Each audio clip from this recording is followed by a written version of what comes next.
Good morning. My name is Gabe M, and today I'm going to be analyzing the question, to what extent has social media usage over the past 10 years affected human trafficking rates of adolescents ages 15 to 20 in the United States? With the use of social media, traffickers have easier access to teenagers in their personal life. Traffickers are using social media for their financial gain and for easier access to bring innocent teens to the horrible human trafficking industry. It is vitally important to educate parents, professionals, and youth, especially our middle school or teenage daughters, who may be insecure about the dangers of online predatory practices used by master manipulators, said Dr. Celia Williamson, UT Professor of Social Work and Director of the UT Human Trafficking and Social Justice Institute.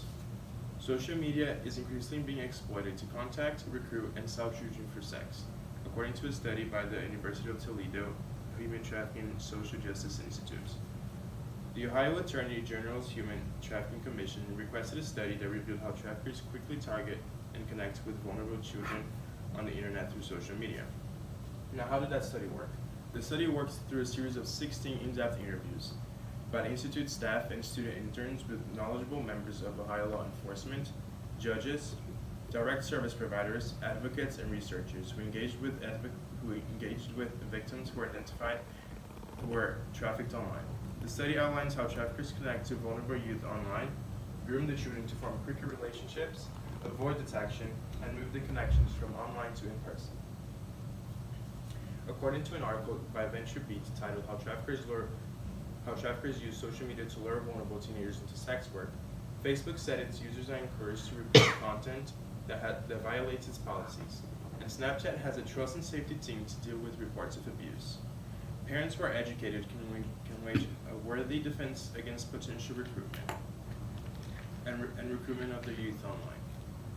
Parents who work to build healthy, open, and communicative relationships are more likely to have youth that share information about where they go and who they talk to online. The transition from messaging to meeting a trafficker in person is becoming less prevalent as technology is playing a larger role in trafficking. This allows some traffickers to be able to exploit your youth without even meeting them face to face. Social media helps to mask traditional cues that alert individuals to a potentially dangerous person. Dr. Williamson, the UT Professor of Social Work, cited a 2018 report that says while 58% of victims who eventually met their traffickers face-to-face were trafficked, and 42% who never met their trafficker face-to-face were still trafficked. Nicole, a 17-year-old teenager who met a man on Facebook who offered to take care of her while her mom was in prison, sold Nicole to men across the United States, from Texas to Washington, D.C. It was only after her 20s, after being badly injured in a vicious rape, that she was finally able to escape sex work. Globally, nearly 21 million people are victims of human trafficking, a $150 billion industry, according to the United Nations International Labor Organization, and an estimated 4.5 million of those victims are forced into sex work. On this graph published by the University of Southern California, we can see that 11 years ago, around 30,000 victims of human trafficking were identified, but 6 years later, around almost 80,000 victims were identified as sex workers, and with only 3,000 convictions every 2 years. According to Mark Montgomery in his article titled The Urban Transformation of the Developing World, sometime in the next 20 to 30 years, the developing countries in Asia and Africa are likely to cross a historic threshold, joining Latin America in having a majority of urban residents. And with Latin America already having a high rate of human trafficking, and Asia being very high, in the next 20 years, this will just make the human trafficking rates increase even more in those developing countries. However, according to the Tablet, a British International Weekly review, social media gives law enforcement, NGOs, and faith organizations opportunities to identify victims. Even though they are often deprived of phones, email, and other resources because Wi-Fi in many of their countries they are trafficked to is free, they can sometimes find a way to access social media and will use social media to seek for help. Radoslaw Malinowski, chief executive at Awareness Against Human Trafficking, describes a case where 32 women were trafficked from Kenya to Libya.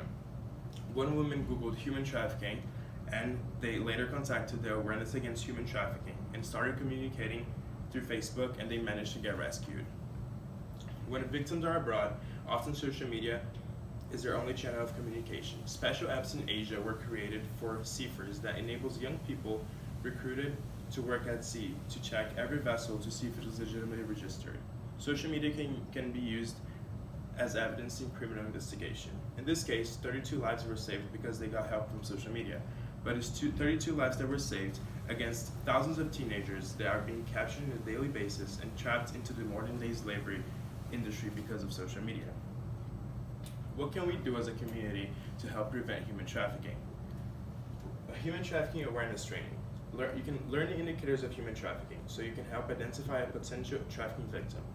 Human trafficking awareness training is available for us, businesses, first responders, law enforcement, educators, and federal employees.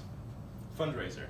Organize a fundraiser and donate the proceeds to an anti-trafficking organization, such as Awareness Against Human Trafficking. Take action on campus. Us, students, we can take action on campus. Join or establish a university club to raise awareness about human trafficking and initiate action throughout your local community. Volunteer. And we can always volunteer. Volunteer and support anti-trafficking efforts in your community. Those things won't solve the problem of human trafficking, but they are the first steps to make the world a better place. The use of social media for adolescents is very dangerous when traffickers are all around the internet. Parents don't know what their kids are doing online or who they're talking to and meeting with. Without social media, traffickers had to go around streets and look for people with bigger chances of getting caught. But now, with the social media era, traffickers can talk to thousands of teens anywhere in a matter of seconds. What questions may you have?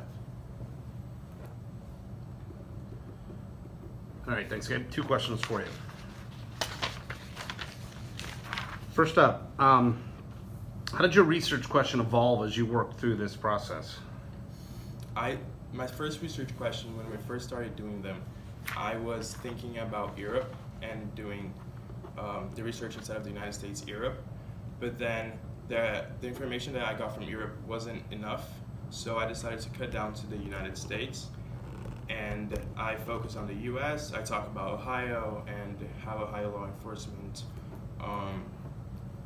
requested a study about human trafficking and things like that. So from Europe to United States, and that changed, and the age limit changed too.